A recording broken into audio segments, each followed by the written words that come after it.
Bom dia, boa tarde, boa noite, você que está ouvindo esse podcast da parte de Gerência e Configuração de Software, a disciplina da Universidade Federal do Ceará. Eu sou o Fares, eu sou o apresentador, hoster desse podcast aqui, e eu estou aqui com meus convidados, desenvolvedores que passaram um árduo tempo sobre as linhas de código e desenvolvendo bastante coisa. A gente trouxe bastante experiência aqui dentro desse podcast, justamente para a gente poder trabalhar em cima desse assunto. Eu sou o Fares, eu sou desenvolvedor há 4 anos, atuando principalmente com PHP. Já atuei em contextos tanto como delivery, like Fome. Hoje eu trabalho numa fintech brasileira, Alocado, uma empresa de consultoria. E sempre trabalhei com PHP desde então. E era do ecossistema Laravel, só que agora eu sou do PHP puro, né? É uma mudança de paradigma um pouco grande. E nesse meio tempo eu também já vivenciei bastante coisa de GCS. Já tive momentos que empresas que não tinham nada conseguiam implementar algumas coisas mesmo sem saber o que era GCS. Essa é a questão aqui que eu acho que é interessante. Às vezes a gente acaba aplicando GCS sem saber o que é, né? E por fim, vamos começar a apresentar os nossos convidados aqui. Boa noite, pessoal. Bom dia, boa tarde também.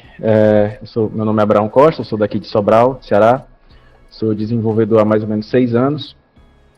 Comecei como desenvolvedor front-end, HTML e CSS puro, depois migrei para o back-end, desenvolvendo em C#, .NET, e tenho desenvolvido nessa linguagem desde então. Passei por umas empresas locais, por algumas startups, e hoje trabalho na Grendene como Tech Lead. E a minha vivência com o GCS sempre tem sido mais sobre a gente tentar fazer o que é certo e perceber as necessidades para ter um software de qualidade. Então sempre eu não conhecia o conceito teórico, mas acabava aplicando por necessidade. Percebia a dor no projeto, de, cara, isso aqui precisa ser documentado, esse processo precisa ser moldado, né, documentado também. Então, sempre tive essa iniciativa, sempre parte de dentro da equipe para ajudar a equipe, né? Quem fica depois de uma rodada de layoffs ou de demissões, ou para ajudar o onboarding de novos integrantes. Sempre tem sido essa a minha abordagem, né? A minha experiência com GCS. Beleza, boa noite a todos. Meu nome é Ivander, eu estou na área de tecnologia há mais ou menos uns 6 a 7 anos, web especificamente aqui há 5 anos, comecei como back-end pela Equiform também, lugar onde eu trabalhei um tanto com o Fares ali, ele era um estagiário de uma API que a gente tocava lá juntos. Também estou atuando ali principalmente com PHP, com Laravel, mas já atuei com alguma quantidade até razoável de tecnologias aí, com JavaScript, com Java um pouco também. E originalmente eu não sou desenvolvedor por formação, me formei ali em 2021 porque tive o interesse de pegar um diploma na área, mas eu sou engenheiro químico, tive mestrado, trabalhei como pesquisador por um tempo e depois eu migrei para essa área com uma certa interface ali de IA e de controle industrial. E acabei migrando para essa área ali de 2018 para 2019. Acho que o Abrão já também tocou bem no assunto sobre o GCS. Eu acho que o conjunto de ferramentas que o GCS traz para a gente, principalmente na parte teórica ali, é algo que a gente acaba por acidente aplicando, né, por necessidade.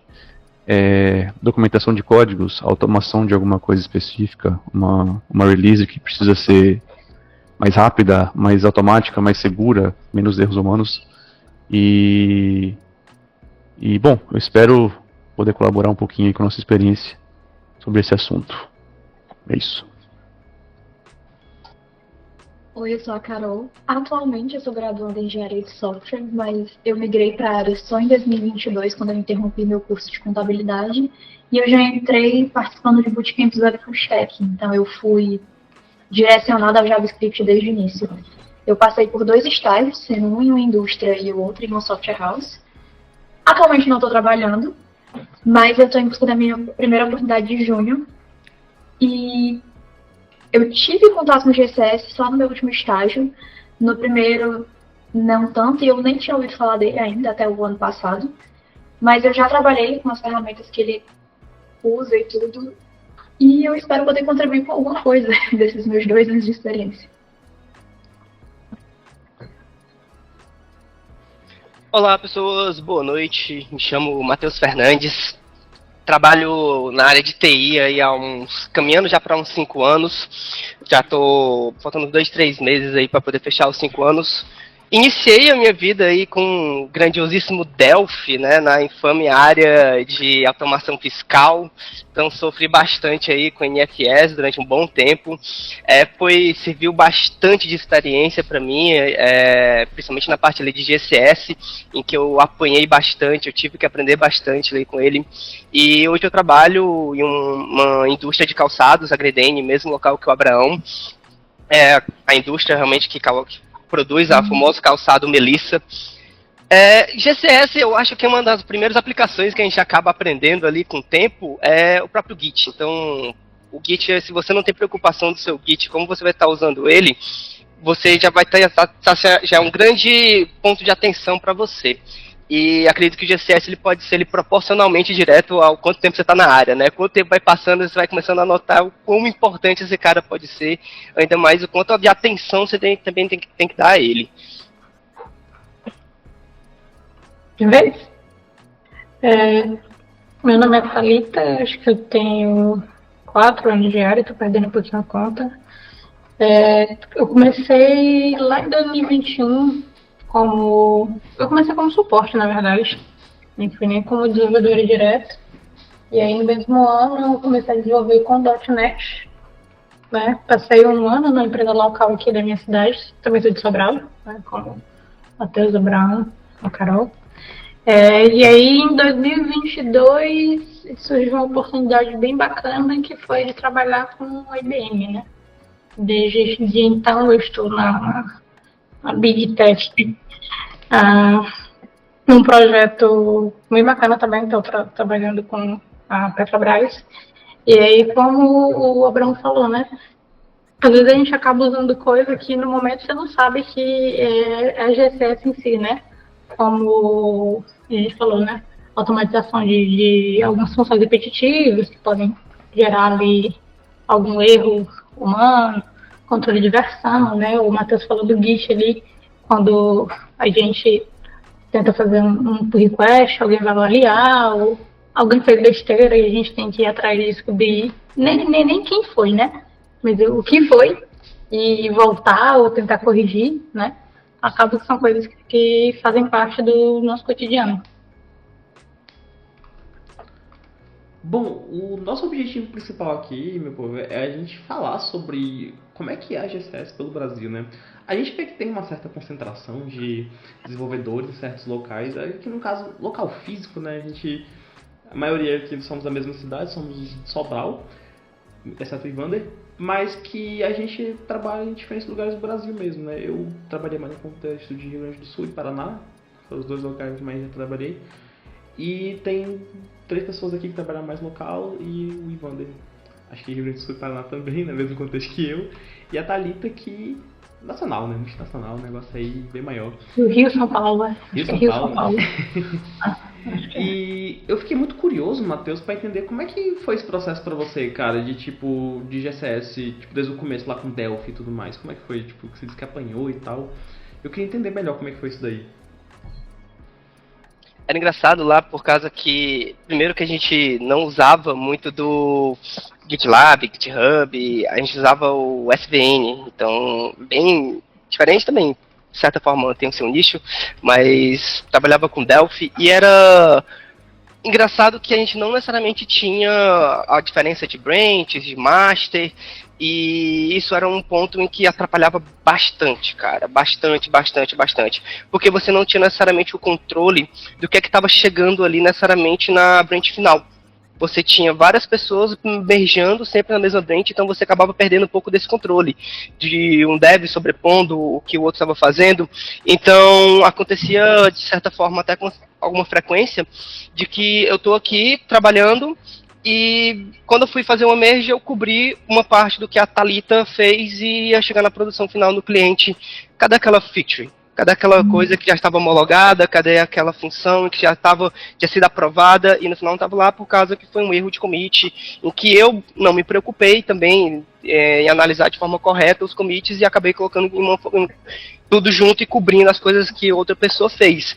E aquilo dali foi, acho que, um dos primeiros pontos em que eu já comecei a ter um pouco de atenção da importância de uma ferramenta tão básica que a gente tem do próprio Git, e a gente começar a ter um controle sobre ele.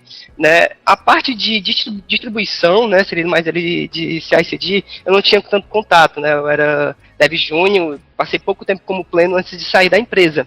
Então não sei te falar exatamente como é que era, mas era bem legal nesse ponto de que me deu muita atenção, foi uma primeira experiência para me falar a importância de você ter ali, de fato, um controle maior sobre o código, o que é que está acontecendo sobre ele, né? Posso falar? Pode? Tá, o Matheus falou sobre essa questão de... Acho que é a organização, né? De quando a gente vê que o Git é o básico, faz parte do cotidiano. Eu trabalhei em empresa local também, que era o mesmo cenário. E a gente usava o Git lá, né? Mas não tinha nem o Git Flow, a metodologia ali do Git Flow, que a gente divide e por boas práticas você faz aquele famoso pull request para alguém analisar, te colocar na main, né? Era você fazer sua branch baseada na main, fazer sua funcionalidade, cada um tinha a sua coisa para fazer. Quando você ia fazer o merge na main, você rezava para não dar nenhum conflito, assim, né? Se desse conflito, como era presencial, a gente chamava ali a pessoa, vamos ver aqui o que tem, né?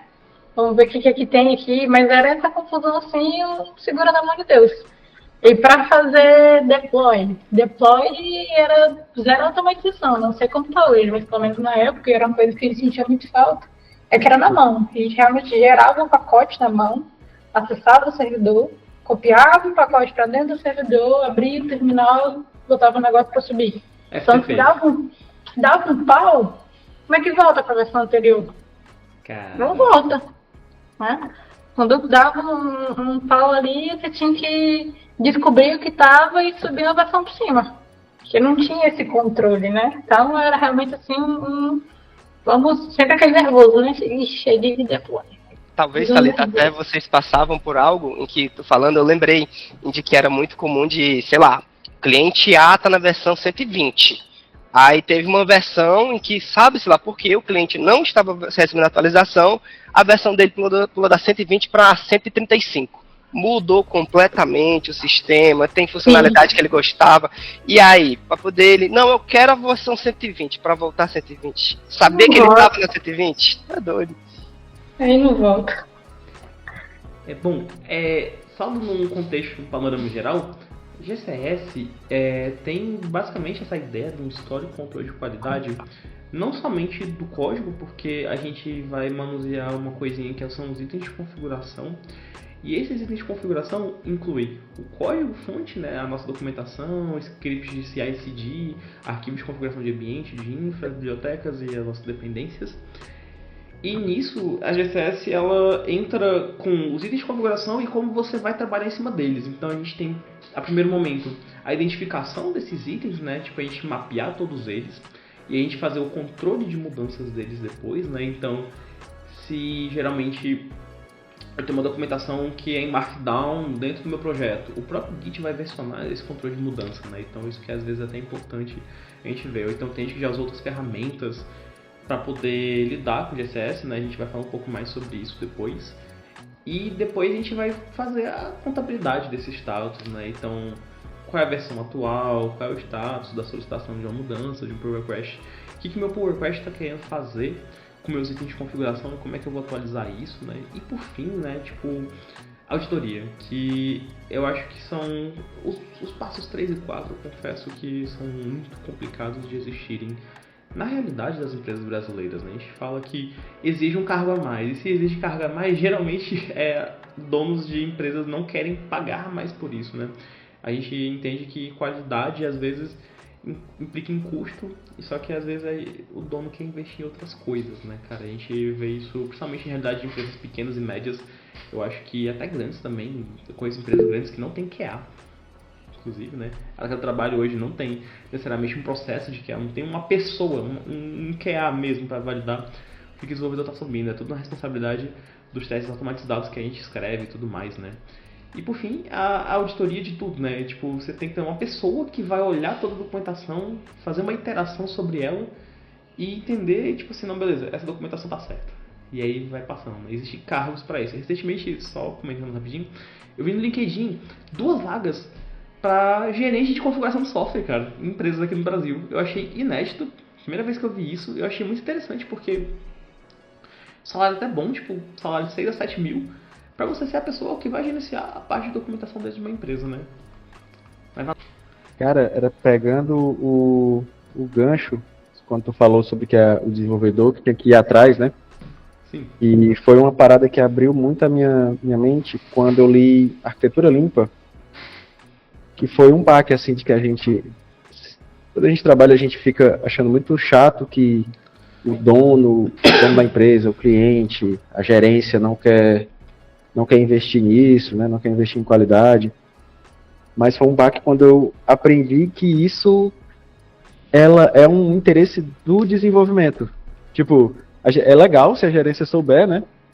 Mas que a gente tem que entender, pelo menos eu internalizei isso, que a gente tem que entender que quem tem que buscar a qualidade do software é o desenvolvedor, tá ligado?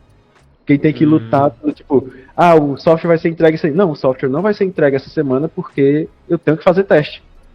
Porque se eu não fizer teste, o software vai quebrar. E, tipo, você tem que lutar pela qualidade. A gerência tem que querer qualidade, né? E o desenvolvedor tem que lutar pela implementação dessa qualidade. É o maior trade-off que tem, né, cara? Tipo, hoje em dia, tipo, ver o que custa, na verdade. Porque capital humano realmente é complicado, né, Bruno? Tipo, pra empresa hoje em dia, principalmente com IA, cara. Hoje em dia que a galera quer automatizar tudo. Principalmente processo de GCS, que eu acho interessante, porque passa batido e os caras, não, bota na IA que vai resolver, né, e tudo mais, questão de teste. IA escreve e tudo mais. E acho que hoje é um cenário até mais difícil, cara, disso ocorrer, né, mano?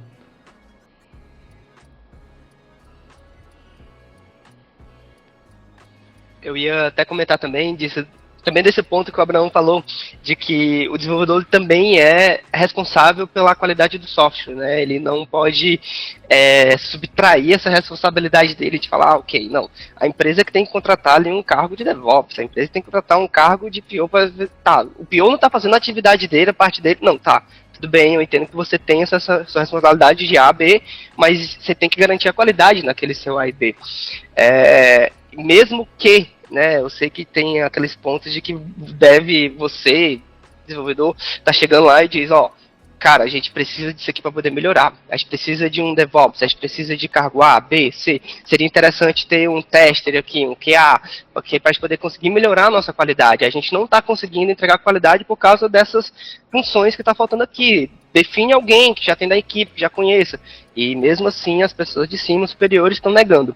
Teve aquele caso famoso, né, de alguns tempos atrás, que foi, eu não lembro o cargo dele, mas era uma pessoa muito importante da Caixa, em que falou em que a TI agora quer entregar tudo lento, que Scrum não serve de nada, em que hoje em dia tudo com código Python consegue resolver muito mais rápido. E, coincidentemente, teve aquele caso em que quebrou todos os sistemas Windows aí do mundo devido àquela atualização daquele sistema de segurança. Então, às vezes, realmente, o pessoal que está em cima não tem tanta daquela visão, não sei se é maturidade a palavra correta, ou conhecimento, não sei a palavra correta que eu poderia usar aqui, mas às vezes eles não têm muito daquela visão do negócio que está acontecendo. Ok, eu entendo a parte de negócio, mas eu não estou entendendo aqui a parte técnica e não querem ouvir a parte técnica. Eles não querem dar o braço a torcer da parte técnica. Mas eu ainda volto com o que eu tinha dito lá no início e também que o Abraão também citou.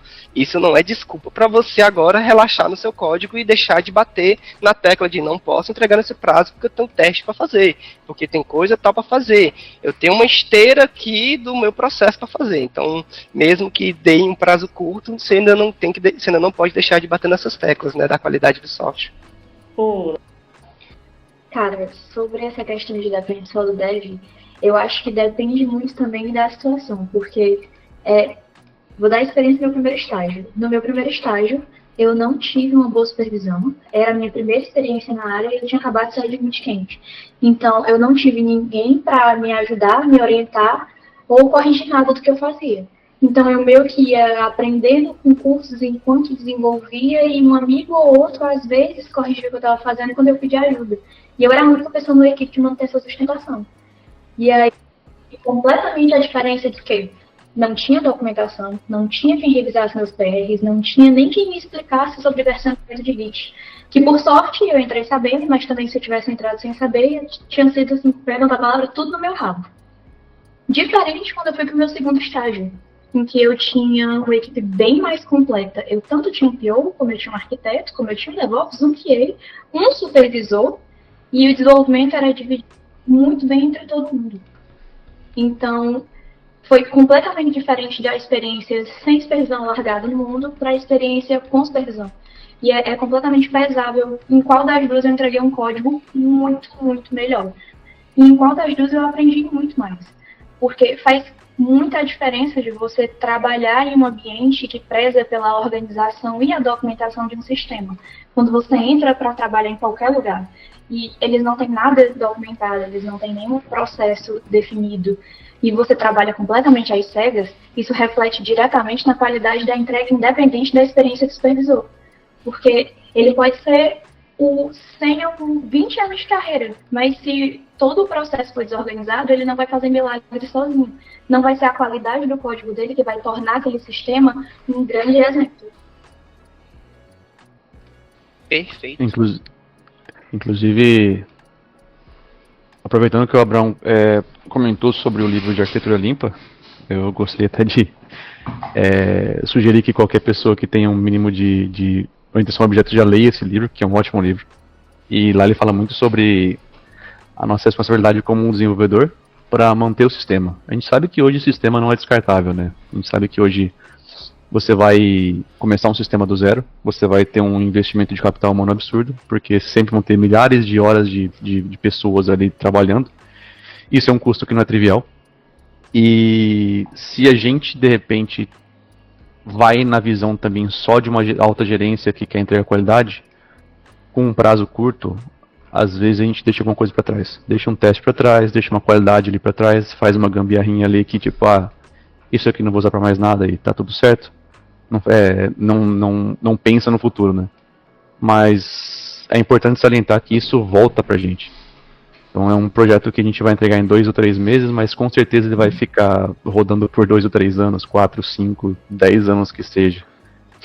Então é muito importante a gente ter esse tipo de debate, esse tipo de, às vezes até atrito eu posso dizer, porque a gente também tem que entender que o pessoal de produto, um dono de empresa, um cliente, ele não liga se você está fazendo um código com 5 arquivos, com um arquivo, se você está injetando dependência aqui ou ali, ele não liga porque ele não entende isso também.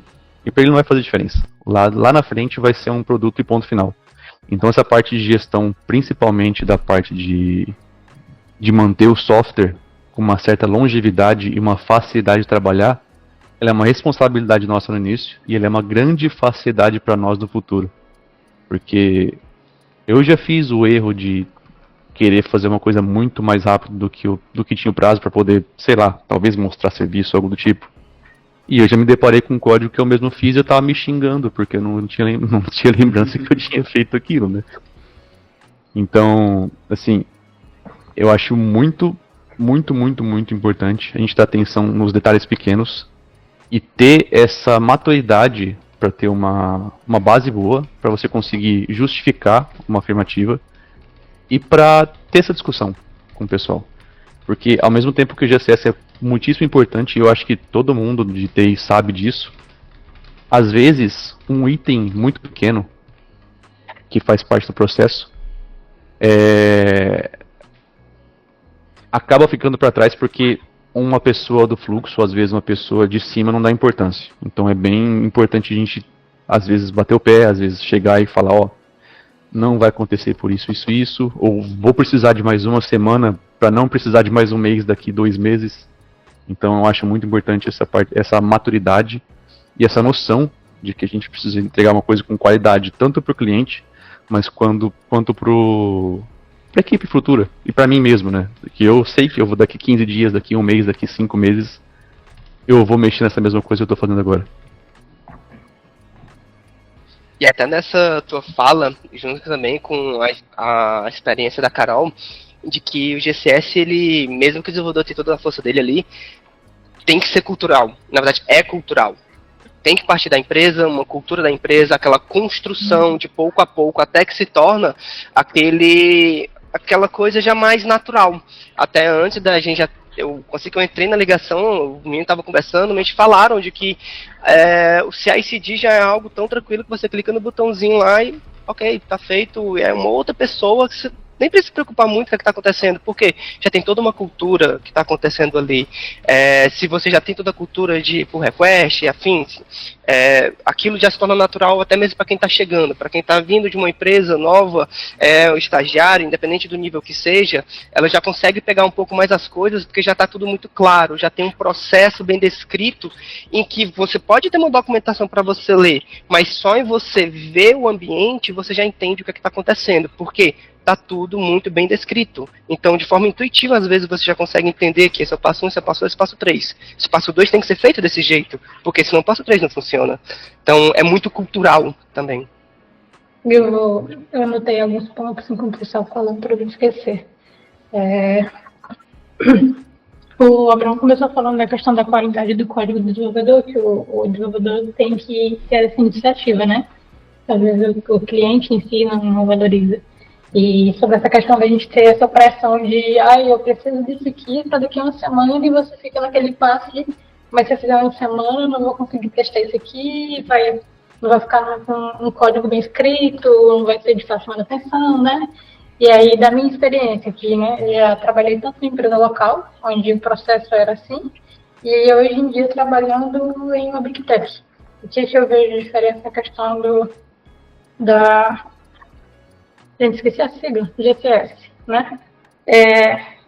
Acredito que pelo tamanho do projeto, muita coisa ela foi pré-definida, de verdade. A gente tem, como o Matheus falou, vamos falar de processos bem definidos. Por exemplo, a questão da qualidade do código do desenvolvedor, no início a gente tinha um pouquinho ali de impasse com o PO de, essa feature eu vou precisar de 3 pontos para fazer, mas 2 pontos de teste, então é 5. E aí o PO naquela ânsia de colocar mais coisa, de não, faz sem teste, né? Não, mas faz sem teste, né? E tal. Só como eu falei, é tudo muito bem definido e engessado, que era o que a gente estava falando quando entrou. O que é que eles fizeram? Como que é trabalhado? O pipeline, ele tem uma trava. Se o código que você está subindo não tiver 70% de cobertura, nem sobe. Então, foi uma coisa que, vamos dizer assim, as duras penas dos POs dos clientes se acostumaram. É uma preocupação do cliente agora. Mas essa pontuação que você estava colocando é uma pontuação que você vai conseguir testar? E se há uma funcionalidade, por algum motivo, está grande, a gente não consegue testar, a primeira coisa que eles falam é tipo, mas vamos botar um card mais na frente aí. Vamos testar. O cliente começou, além da obrigação, ver o ganho nisso. Porque se um dia a gente muda alguma coisa, se algum teste quebrou, opa, vamos dar uma olhadinha aqui, o que não está passando, né? E aí, a questão que a Carol estava falando da falta de supervisão, que eu provei para concordar. Que realmente, se você, como a gente falou, faz diferença a gente ter, tanto como a gente falou, o processo automatizado, que é isso que eu estava falando, né? Toda a parte de pipeline já foi configurada, como eu falei, foi pré-definida por alguém. Então, é um processo limpo que eu tenho preocupação em clicar em um botão. Facilita a minha vida, facilita a vida do cliente. É um processo que vai ser feito várias vezes, ele já está automatizado, já foi testado, já foi homologado, foi aprovado, né? E a documentação, como falou, você pode ser o cara mais inteligente do mundo, mas se está falando um projeto que não tem nada, você diz, faz aí, você pode até fazer, mas o tempo que você vai perder tentando entender o que é que aquele código faz, o que é aquele sistema, até você conseguir realmente fazer o seu trabalho, teria sido muito mais simples se tivesse, no mínimo, um fluxograma. Para você olhar e se basear. Falou, no Dockerfile, para pelo menos entender o que é as pastas, o que é cada arquitetura, o que é que está sendo usado. Né? E o Ivander falou da questão do código ruim. Eu tenho muito esse pensamento também, gente, que hoje em dia, mesmo se eu estiver com pressa, alguma coisa, eu tento fazer uma coisa certinho. Eu tinha um professor na faculdade que ele falava que a gente devia escrever código não para você ler, mas para outra pessoa ler. Um dia eu não vou estar nesse sistema e alguém vai ler aquilo ali, né? E aí, a primeira coisa que eu penso, eu penso assim, meu Deus do céu, quem foi que fez esse código tão ruim? Essa pessoa era doida. Aí abri o código e tava meu nome. É meu pesadelo. Já aconteceu que eu mesmo sei, eu era doido quando eu fiz isso aqui, cara. No meu primeiro emprego aconteceu muito isso. Depois que eu, sei lá, já tava com mais de um ano de estágio, eu tinha que mexer em alguma coisa e eu via que tinha sido eu que tinha escrito aquela ofensa. Aquela galhofa que você escreve assim. Eu acho que a pior coisa que existe é você ter medo de mexer em alguma coisa do seu software, sabe? Sim. Porque acontece muito do pessoal querer entregar um MVP ou uma versão muito rápido, e isso infelizmente as pessoas só vão entender isso quando elas passam por isso, sabe? Você falando, elas não vão entender. Então, que às vezes a versão realmente vai passar rapidinho. Só que depois toda versão que tem 2, 3 features ou que tem alterações em features existentes, sempre tem aquele tal do regressivão. Vai ter um QA, vai ter um suporte que vai abrir o sistema em produção depois de uma release e falar, testa os módulos principais aí pra ver se tá funcionando, sabe? Então, olha o tempo de pessoas que isso aí gasta por não investir 10 ou 15 horas a mais no início do sistema, entendeu? No início do desenvolvimento da aplicação. Sempre vai ter uma pessoa ali que vai clicar para gerar aquela versão. Às vezes não vai ter esses testes automatizados na própria pipeline. Às vezes vai ser tipo, simplesmente dá um rebuild no container do Docker que está ali no on-premise e deixa rodar e ver o que acontece. E sempre vai ter uma pessoa ali utilizando o sistema por trás para ver se tudo certo. E a pior coisa que existe é, se o seu teste não pegou um erro, é bem provável que o seu cliente vai pegar. Então, e eu acho que esse é o maior, com todo respeito, o inferno da sua vida. Tem um termo que eu gosto muito pra isso, que é o Big Ball of Mud, cara. A bola de lama que vai aumentando com o tempo que tu vai colocando cada coisa em cima, assim, velho. Que tipo assim, chega uma hora que explode, cara, isso daí. Aí tu fica naquela, vou economizar aqui as 10, 15 horas em que, não precisa disso aí no começo. Essas 10, o juro é alto, né, cara? O juro é altíssimo. 150, nossa, cara. É bastante, cara. Principalmente, cara, né? É muita coisa. Principalmente lidando com o sistema legado. Eu acho que a maior parte da minha experiência envolveu algum sistema legado. E a gente sabe que tem alguma coisa muito errada quando toda release é com medo. Cara, o que foi que você fez? Eu só alterei um SVG. Eu literalmente só alterei um SVG. Não tem como dar errado. Aí dá errado. Vocês estão ligados que no Team Fortress 2, que dentro dos arquivos a galera achou um PNG de uma batata, e que se você remove esse PNG, o jogo quebra. Ele não abre mais. Então, tipo, tem coisas que realmente, cara, o sistema legal dessas coisas assim, é muito complicado, cara, de mexer, velho. Eu trabalho em uma empresa de calçado, eu já peguei sistema que dentro do sistema tinha imagens da concorrente. Caraca! Os caras sabem marcar os outros, né, cara? Cara, mas isso que o Abrão falou de sistema legado é muito legal, assim, porque eu lembro de uma vez que eu tive um arquiteto que ele disse, estagiário não melhora código. Porque às vezes a gente acha que sabe do que está mexendo e a gente não sabe. E aí a gente pegou um sistema para manutenção. E na nossa cabeça inocente a gente estava fazendo um grande mousse, mexendo numa coisa que estava lá há mais de 15 anos. E aí a gente subiu e quebrou. Isso é clássico. Isso aí molda o ser humano, cara. Quem nunca? Um grande curso de conhecimento, olha aqui como a gente é um prodígio da tecnologia, melhorando esse código que em 20, 15 anos ninguém melhorou. Ei, mas eu quero quem nunca teve esse insight assim de, cara, eu vou pegar esse código aqui que tá feio, eu vou fazer melhor. Você começa a mexer, aí você desfaz, aí refaz, e quando você faz o negócio todinho que você compara com o outro, tá a mesma coisa. E convenhamos, né? Não existe gravação mais profunda de conhecimento do que um errinho em produção que foi você que causou, né? Até você resolver isso aí, você correr atrás, você com aquele desespero todo, e a imaginação de que o cliente está perdendo lá não sei quantos mil por hora porque não está conseguindo usar o sistema, você nunca mais faz o mesmo erro. É muito difícil você cometer a mesma coisa. É verdade, é o aprendizado orientado a trauma. Molda caráter. Você estava falando. Fala, Thalita. O Matheus estava falando, inclusive, que também falou, nessa questão de como tem um ganho, às vezes você gasta uma hora a mais em um processo, né, para não perder tempo ali no futuro. E aí, saindo dessa parte que a gente falou do diversionamento em tudo, a história do QA, né, o pessoal brinca que o QA ele é o inimigo do dev. No modelo que eu trabalho, a gente não tem ninguém, assim, realmente do cargo de QA, né, só esteira válida ali e tudo, só que os cards em si, eles precisam de um documento de teste, que a gente descreve passo a passo para alguém testar, sabe? Volta lá os casos de uso e alguém tem que testar. E aí no início isso era feito entre os desenvolvedores, só que o desenvolvedor ele faz o teste burro, assim, né? A gente sabe o que vai dar certo e sabe o que vai dar errado, então a gente vai em cima.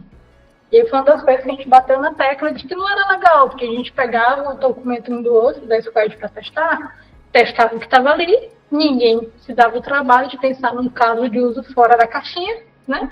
Passava, caía na mão do cliente, volta o card, peguei o erro.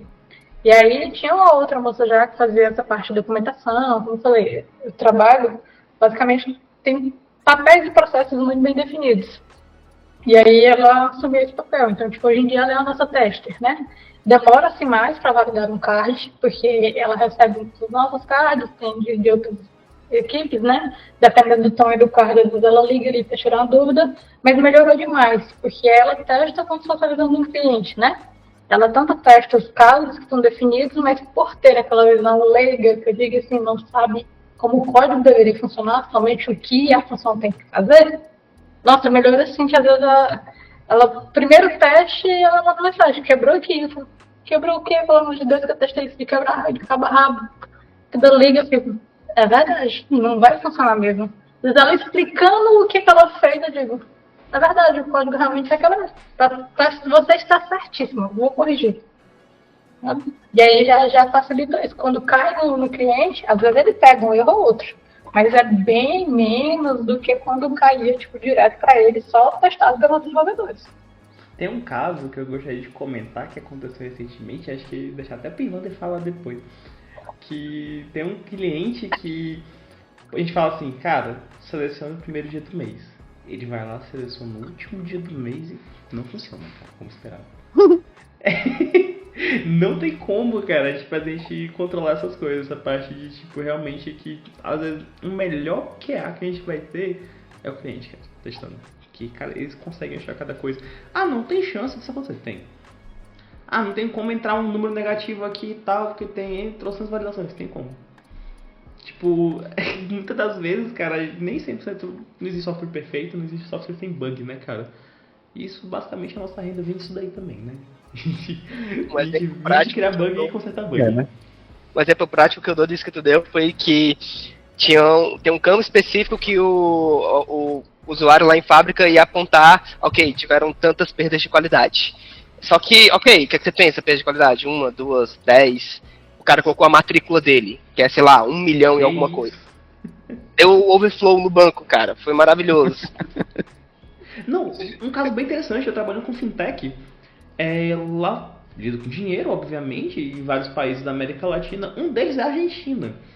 E teve uma transação que a gente passou lá que quebrou o banco, porque a Argentina, o peso tá valendo bem pouquinho, né? Então, tipo, sei lá, acho que foi uns 12 bilhões de pesos a transação lá e, tipo, não tinha espaço no banco, cara. Não tava acertado o tamanho, cara, pra isso daí.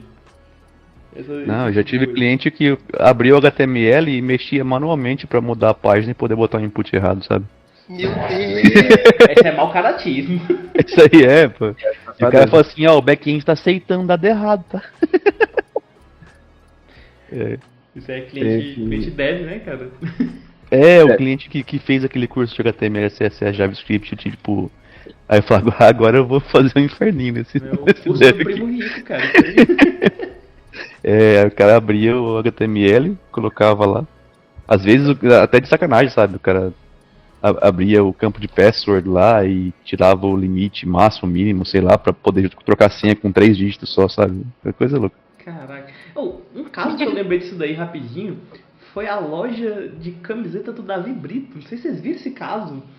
Que. Ah, sim. Cara, como é que os caras deixam passar? Tipo assim, eu consigo comprar uma camisa por R$1, ou tipo, back-end não valida a transação que tá passando, tá nem aí. Sim. A gente conseguia gerar link de pagamento de R$1 e receber 300 produtos, tipo, falha de segurança, acessar dados de clientes, né? Então, tipo, cara, hoje em dia, ainda mais com a parte de microsites e feitos com IA, geralmente pessoas com menos caráter técnico estão pegando em código, né? Isso é interessante pra gente, porque traz mais visibilidade pra área, né? Então, tipo, às vezes muitas pessoas querem conhecer e entender como é que é o mundo software, só que acaba que cria muita gente que também é preguiçosa e acaba, tipo, o famoso vibe coding. Vou pegar, vou botar aqui no meu cursor, vou botar no meu Windflow ou qualquer outra assim, cara, Windsurf, perdão. E, tipo, eu vou ficar gerando código aqui, se tá bonitinho na tela, tá funcionando, tá de boa, né? Aí chega e gera os microsites, aberrações, tipo esse da loja de camiseta do Davi, né? Esse daí foi tão louco, em que tipo, tinha tantas falhas de segurança, tantas, que o MyConquista, o youtuber fez um vídeo falando disso e o jurídico entrou em contato com o MyConquista, falando que ia processar ele. O MyConquista pegou o link do perfil dele, do site deles e falou, tem todos os meus dados pessoais, pode processar. O cara é gênio, mano, aí. O Evandro estava falando dessa questão de quando esse cliente que vai procurar o erro, vai provocar o erro, ele é chato na hora. Meu PO atual, ele, se não me engano, ele falou que ele está fazendo alguma faculdade de tecnologia, se interessou, né? E aí vai atrás do conhecimento, né? E aí, tipo, é chato na hora, mas é bom também, porque, como disse, né? Acaba que fica como um segundo tester ali. O cara realmente está interessado em fazer o trabalho dele. Ele vai validar o negócio no ponto, e, por exemplo, a aplicação que eu trabalho, ela é uma aplicação modelo dentro do trem, né? Que o trem é o conjunto de projetos, né? São mais de um trem, né? Dentro do trem que eu trabalho, ela é uma aplicação modelo, que é uma aplicação que raramente tem sustentação. Uma aplicação que foi muito bem aceita pelos usuários, raramente tem sustentação, e funciona muito bem. Ela é uma aplicação que precisa fazer uma sustentação de fácil manutenção, né? Nada que seja assim, um parto para você mexer e colocar. Você precisa, como eu falei, ter os processos bem definidos. Você tem um bug na introdução, você faz lá o famoso Windflow, né? Faz o hotfix ali, baseado na main, faz o commit, faz o merge na main, na develop, passa para alguém testar. Processos bem definidos dá segurança para o próprio desenvolvedor fazer. Não é uma coisa que eu vou fazer com medo. Meu Deus, quebrou, Não, tranquilo, tem um processo definido, é uma coisa que eu fiz mais de uma vez, né? Uma receitinha de bolo. Né? Ajuda até o próprio desenvolvedor nesse momento. É mais minha contribuição, galera. Tipo, o GCS mesmo aplicado. Tipo assim, o que já fez mesmo assim de GCS de acordo com os pilares do GCS? Aí eu vou perguntar, o primeiro pilar do GCS é a identificação, identificar os itens de configuração. Quais são os itens de configuração? Código-fonte, documentação, os scripts CI/CD, né? E aí ver, tipo assim, beleza, alguém já passou por isso? Tipo, de verdade, tipo, ter um momento, uma reunião, uma call, ou então você chegou em algum local que tinha um repositório falando assim, os itens de configuração são esses. A gente tem que versionar com muita rigidez esses caras. Entendeu? Sendo sincero, acho que quase ninguém, assim, tipo, é muito difícil você passar por todos esses itens de identificação, até porque muita coisa é automático hoje em dia, sabe? Automático, não tô falando automático de tá pronto, mas na nossa cabeça, a gente vai começar um projeto, você não pensa em outra coisa a não ser um Git da vida. Você não pensa em outra coisa a não ser, vou fazer algum testezinho específico aqui, por mais que não tenha tempo ou tal. Às vezes você quer subir um projeto, você vai pensar em já alguma coisa para CI, CD. Então, na maturidade que o desenvolvimento de software se encontra hoje, principalmente a parte web que a gente mais atua, hoje em dia é muito difícil você ter uma reunião. Eu não sei a experiência de vocês, mas para mim é muito difícil você ter uma reunião para você identificar esses itens. Normalmente você vai já para as segundas etapas aí, que é tipo, beleza, vamos já colocar, já é quase que um acordo de cavalheiros ali de colocar no Git, vamos subir com, sei lá, daí depende da empresa, mas vamos subir com Docker, vamos usar tal framework e vamos ter teste automatizado para isso. E a documentação vai ser em Swagger, em alguma outra coisa. Então a identificação em si, essa discussão do que vamos usar, do que precisamos identificar, o que vai precisar aplicar ou não, eu acho que principalmente, novamente, é alguma coisa muito cultural entre os desenvolvedores, quando você vai começar um projeto. Eu acho que depende também da empresa, tá? Por exemplo, eu acho que a empresa grande, como eu falei, tem setores para isso, né? Vai chegar na mão de obra definida, que vai ser usado até por questão de custo. Mas uma empresa pequena, uma startup, uma empresa local, é muito provável que ela tenha assim, essa reunião, tá? Porque a galera está experimentando o que vai usar. Tá tudo, como eu falei, tá tudo on-premise, a gente está fazendo build manual, e aí vem alguém e diz, gente, estudei Docker, e se a gente usar Docker? E como é que vai ser? Olha, a gente vai fazer, como você falou, a gente vai fazer assim, assim, assim, isso aqui são, né, os artefatos, isso aqui vai gerar um build. Eu acho que depende muito do tamanho da empresa. Acho que quando você está ali realmente, acho que talvez, startup eu acho que deve ser mais comum. Né? Se realmente está experimentando coisas, acho que possa ser realmente ter essas reuniões para definir todo o processo. Tanto da parte de identificar artefatos, como vai acontecer o controle de versão, o que é que vocês vão usar para auditar ali, né? Caso precise fazer auditoria, o rastreio de mudanças, se vai ter pull request, se não vai, se vai precisar agora de início automatizar ou não. Acho que quando a empresa ela já é vivida, como você falou, acaba que é natural. A gente fez isso e deu certo, então vamos fazer a mesma coisa.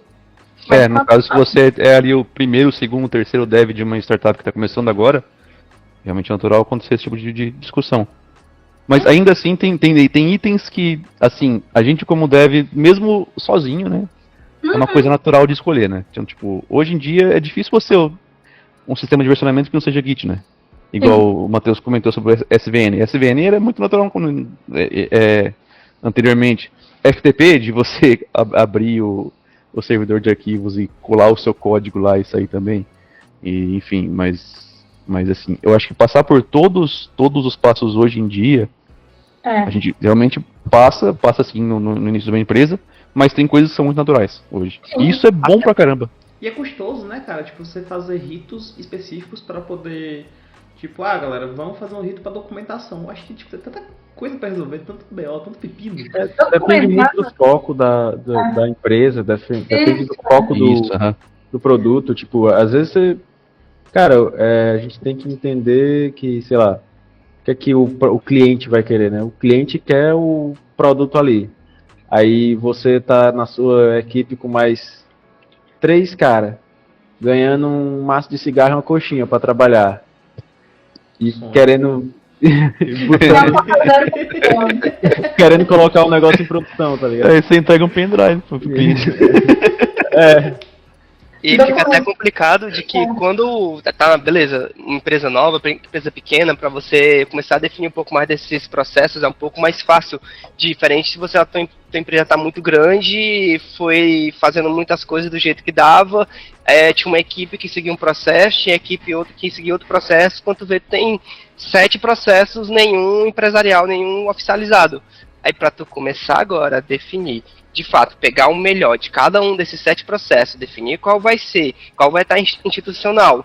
Enquanto tá todo aquele caos da produção, é complicado de você começar a definir agora essa cultura de como vai funcionar, vai ser assim agora. É complicado você mudar essa cultura. E chegar pra um cara que faz há 10 anos daquele jeito e falar, não, vamos fazer de outro jeito, isso é um parto, cara. Nossa! A gente tem que saber muito escolher nossas batalhas aí. É isso. Cara, eu já briguei com o Tech Lead porque eu fazia teste, mano. Eu escrevia teste. Eu faço, não, cara, não entreguei atrasado a task. Então, tá aqui os testes, tá aqui meu PR aqui com os testes. Ele brigou comigo, cara. Eu fiquei... Podia fazer mais rápido, né? Não, você podia ter entregado em 2 dias, você entregou em 2,3 dias. Eu, cara, pelo amor de Deus, é os testes tipo de CRUD, do Laravel, que você escreve tudo em um só arquivo, você faz tipo 10 linhas cada um, velho. Eu escrevi uns testes só pra poder manter as validações e tal.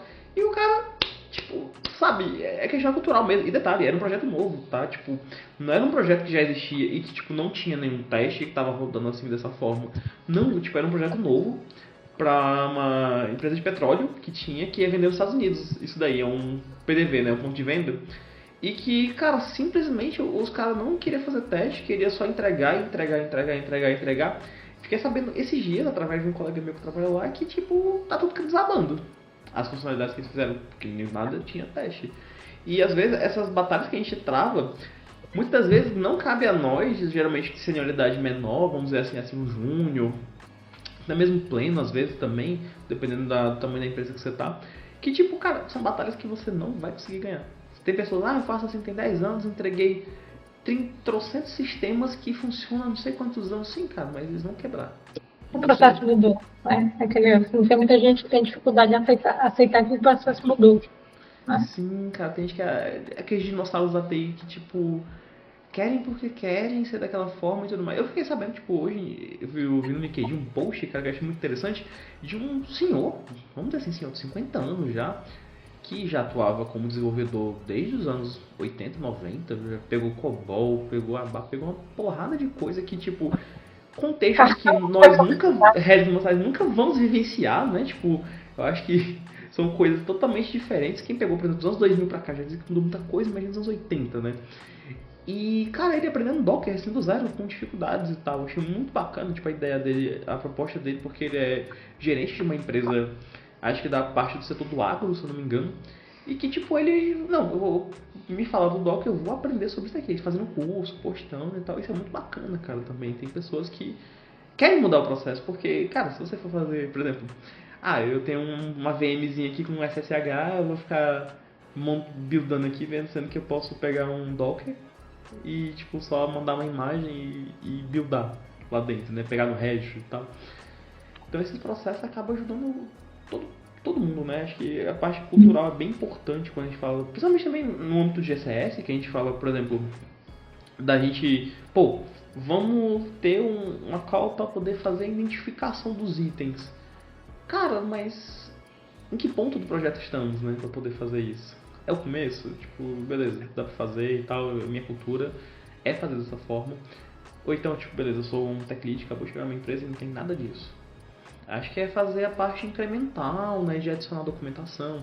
Porque o GCS, como a gente estava falando aqui no começo, a gente faz de uma forma que é nativa da gente, né? Tipo, muitas das vezes a gente acaba fazendo, a identificação. Eu não vou pegar geralmente, não sei se alguém tiver algum contra-exemplo, de tipo, cara, um dos itens de configuração mais famosos que tem é o nosso package JSON. Eu não sei como é que é no universo do C#, qual é o arquivo que gera as dependências, ou então, no caso do PHP, o composer.json. CSproj. Como? CSproj. É o que fica marcado ali, a versão do .NET que você está usando e as bibliotecas do projeto. CSproj. Pois é, olha só que interessante. A gente não vai, tipo, botar, o item de configuração é tal, é o package JSON que está ali.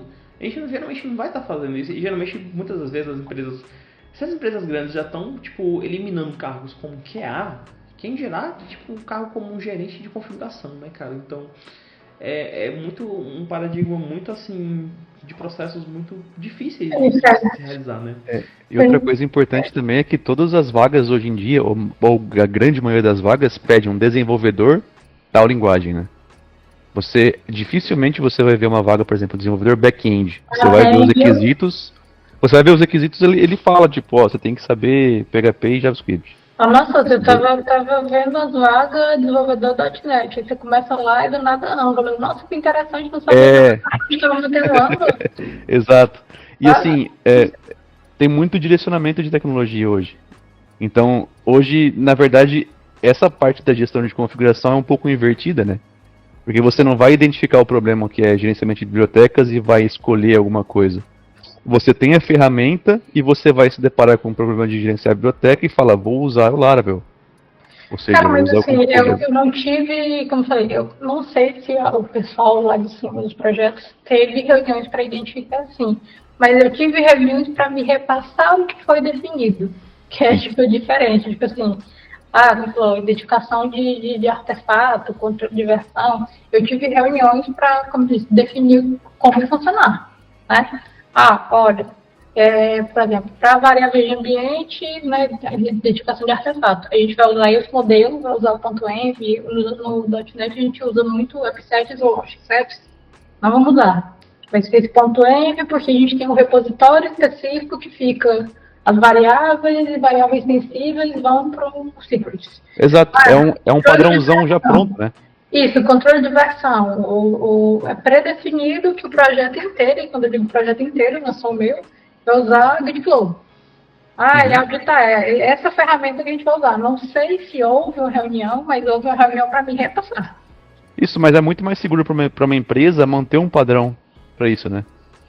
Porque ela vai ter pessoas-chave que lidam com isso, normalmente um tech lead, ou um coordenador, um arquiteto, enfim, que concentra muito desse conhecimento. Então é muito, muito, muito comum você ver algo que já está pronto para a empresa. Isso alguma hora foi discutido sim, mas um projeto novo é muito provável que você já vai ter uma base quase que pronta ali, né? Já vai ter sugestões, digamos assim, entre aspas, né? Porque na verdade é quase uma ordem, né?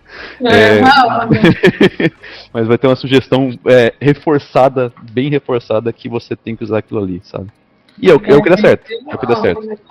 Achei interessante um ponto que você falou aí, mano, o negócio do arquiteto. Eu acho que acabei de ter um sparking de ideias aqui, cara. Acho que talvez a pessoa mais apropriada para poder, tipo, gerenciar essas atividades de GCS talvez fosse o arquiteto, né, cara?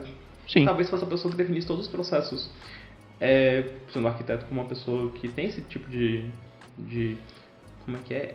Acho que o labor dele, né? Tipo, é a responsabilidade dele de manter um padrão dentro, né? E que, tipo, beleza, ele que vai definir os ritos lá dentro, né? Eu acho que, cara, interessante isso que eu falei, isso aí, eu tive esse gancho assim, cara, que, tipo, talvez seja o melhor Geralmente, né? Geralmente, sempre que algum processo é definido, alguma coisa vai mudar, quem repassa essa informação na reunião geral é o arquiteto. No meu projeto é o arquiteto. A Carol quer falar, fale, não. Cara, a primeira vez que eu trabalhei com arquiteto foi muito massa, porque foi ele que trouxe pra gente a definição de ECS. Tanto que ele, antes do projeto ser iniciado, eu acho que foram 3 semanas com o time de desenvolvimento, só repassando algumas questões. Porque, como isso foi pré-definido, ele já tinha definido com outras pessoas envolvidas nesse planejamento. E quando chegou na gente, já não foi pra gente debater, foi pra gente receber a informação. E ele era muito inteligente, ele é muito massa. Porque ele tanto trouxe pra gente tudo sobre o que a gente precisar para a configuração do ambiente na nossa máquina, como ele já trouxe pré-definido de Gitflow a uso de Docker e tudo. Então, a gente não ia decidir que ferramenta de DevOps ia ser usada naquilo. Já tinha sido decidido, já tinha sido feito todo o manual de configuração e como aquilo ia ser iniciado. E ele fez todo esse trabalho e esse acompanhamento durante todo o projeto. Tanto que quando foi na hora de repassar esse projeto para outro time, porque a gente só fez a parte do MVC, o time que pegou, ele pegou tudo muito bem documentado, porque isso era uma coisa que ele batia muito na tecla, que ele queria uma documentação de usuário, ele queria uma documentação técnica. E ele queria que a gente tentasse deixar o mais mastigado possível tudo que tinha sido feito durante o desenvolvimento. Então, no fim de cada sprint, era feito toda uma checagem da documentação para saber se ela estava atualizada com o que a gente estava fazendo. Porque quem ia ficar com a continuação da outra versão do projeto não ia ser a gente. Isso é muito massa, a questão tanto a documentação do próprio dev, para te ajudar ali a montar o ambiente, entender o que é o projeto mais rápido, né? Como a documentação do usuário. Aí eu tenho um parecer de documentação, não sei se alguém vai concordar.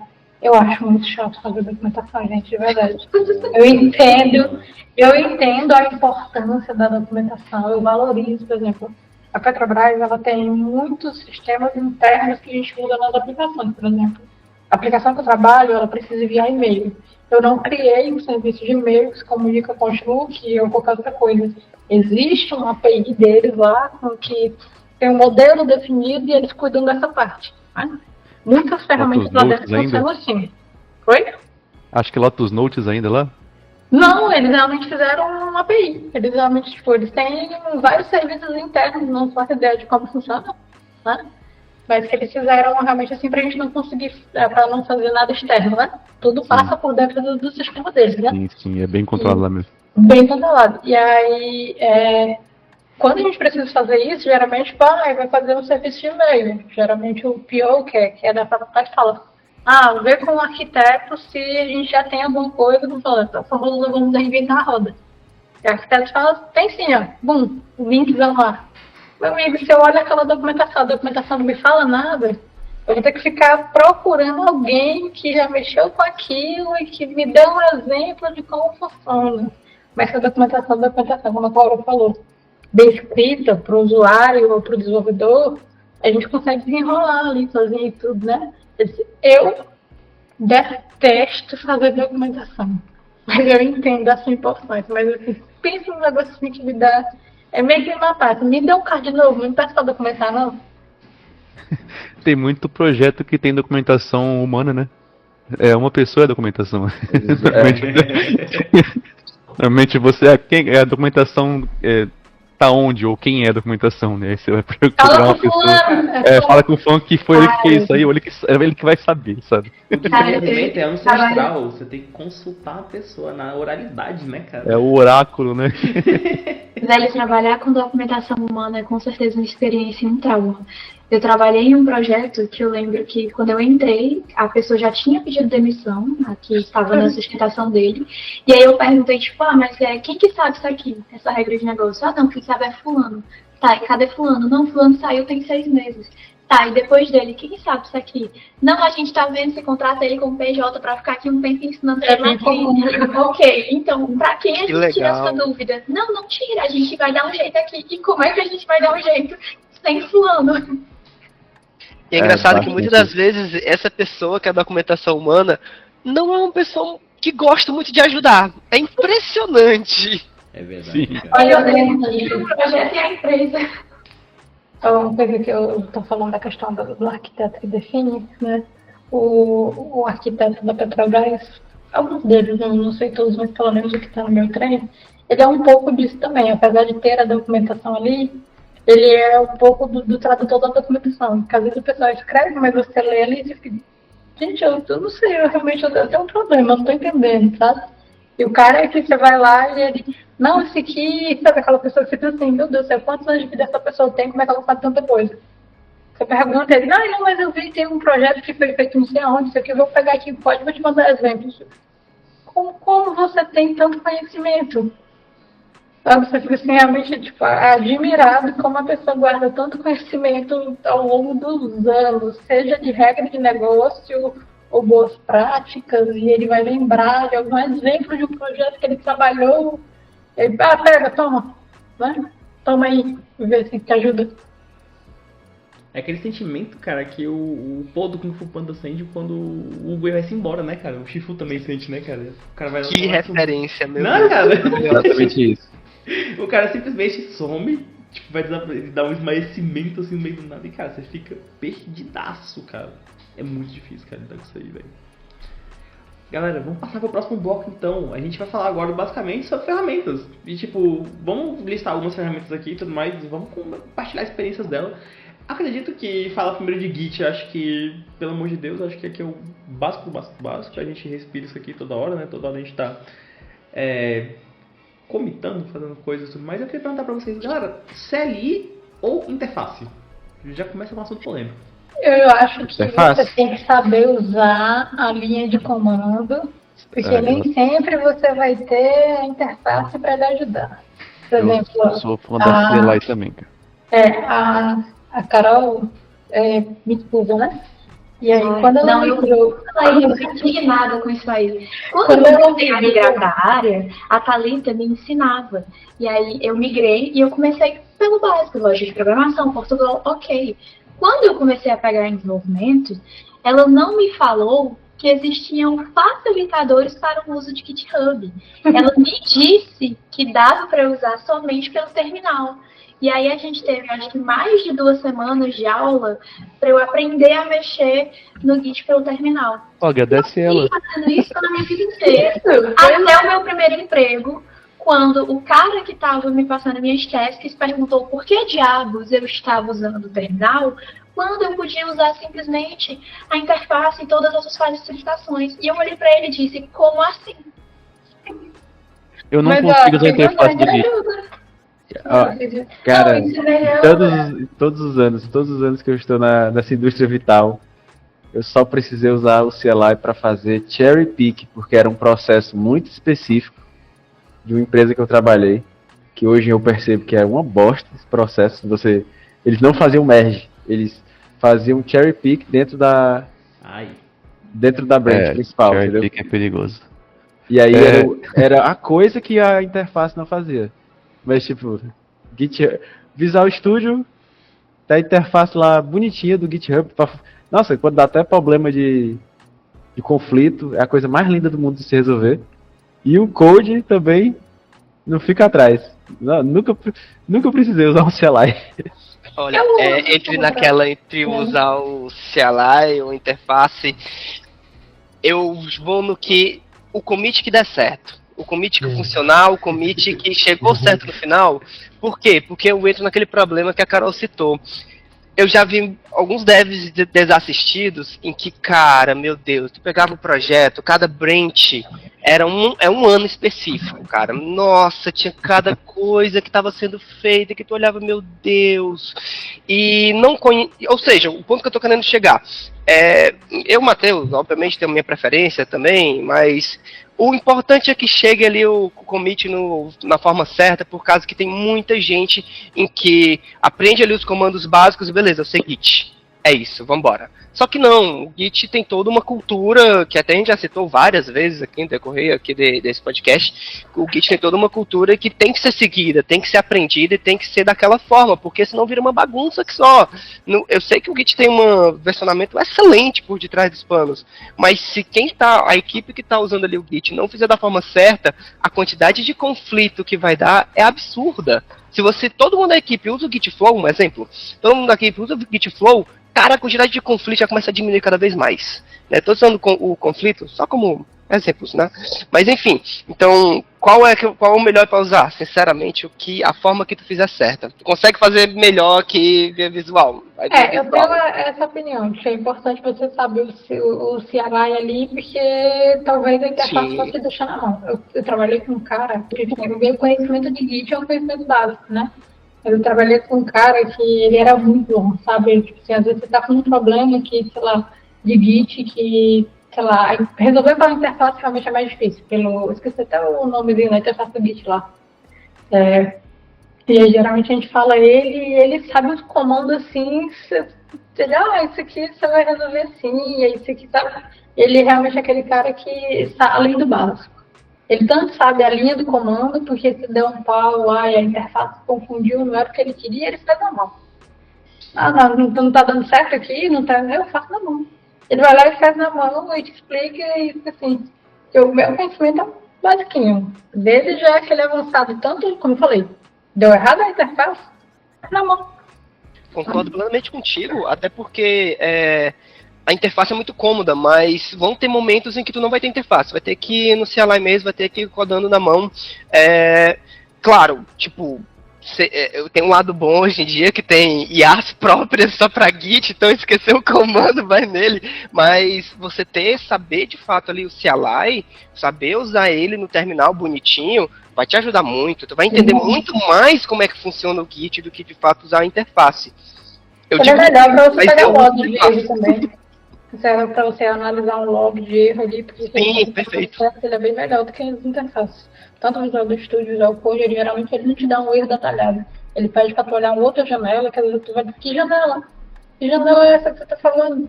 Coisa que você faz ali no terminal, ele já te dá a abinha da janela que tem saída do Git, viu? É só ir atrás. É só não querer o CLI. A janela tem lá embaixo. Eu vou confessar uma coisa pra vocês, que acho que eu herdei isso de Vander, cara, que tipo, o Vander me orientou no meu estágio, então tipo, é bem de boa. Eu nunca fiz um commit com interface. Eu só usei linha de comando até hoje, eu tenho quase 4 anos de carreira e eu nunca comitei, não sei usar a interface, cara. Eu tenho um negócio depende da ideia que eu faço, por exemplo. Se eu estou no Visual Studio, eu já tenho o hábito de fazer ali pelo Visual Studio, eu acho melhor a interface dele para commits, para acompanhar e tudo. No Code eu tenho o hábito de fazer linha de comando. Cara, muda tanto assim, eu nunca abri o Visual Studio na minha vida. Muda. O Visual Code ele é um quadro branco. Você bota o que você quer. Tipo, dependendo ali, às vezes você só um pouco para fazer. O Code é um bloco de notas, bonitinho. É um bloco de notas tunado, O Visual Studio tem muitas ferramentas mesmo. Por exemplo, nessa história padrão. da ideia e né, do interface CLI, eu falei pro Bruno, o PC que eu estava usando não estava rodando o Visual Studio, eu precisei usar o Code. E aí o Code ele tem, né, assim, umas extensões ali, o DevKit que facilitam, mas não englobam tudo. Então, tipo, para criar projeto, criar solução, baixar pacote, eu estou fazendo tudo por linha de comando. Eu já tinha visto isso alguma vez na minha vida, não era do meu curso de ano. Suei ele a primeira hora, né, para conseguir fazer, mas por eu já ter visto alguma vez na minha vida, não foi tão difícil. Cara, por curiosidade, eu abri aqui a ideia de PHP que eu uso, que é o PHP Storm, pra poder dar uma olhada. Cara, incrivelmente tem essa telinha também igualzinha do VS Code, que eu já tinha visto antes. E tem um negocinho pra colocar aqui do lado, aqui eu consigo comentar uma coisa assim, tipo, besta, só clicando no botão, cara. Pô, isso aqui, eu vou dar uma olhadinha essa semana, ver como é que faz direitinho, cara. Porque, eu não sei, eu só me acostumei, tipo, não é uma coisa que é major da gente, de tipo assim, pô, eu tenho que comentar, cara. Então, tipo, você vai pegar um incenso. Fica quase natural, né, cara? Parece que você fala, terminei alguma coisa, você fazer o staging, fazer o commit, mandar o push lá. É meio que. Parece a mão vai sozinha, sabe? Falando das demais ferramentas, que a gente falando bastante do Git, que acho que é o que a gente mais usa, né? Eu estava comentando no início do podcast sobre a questão da minha experiência, né?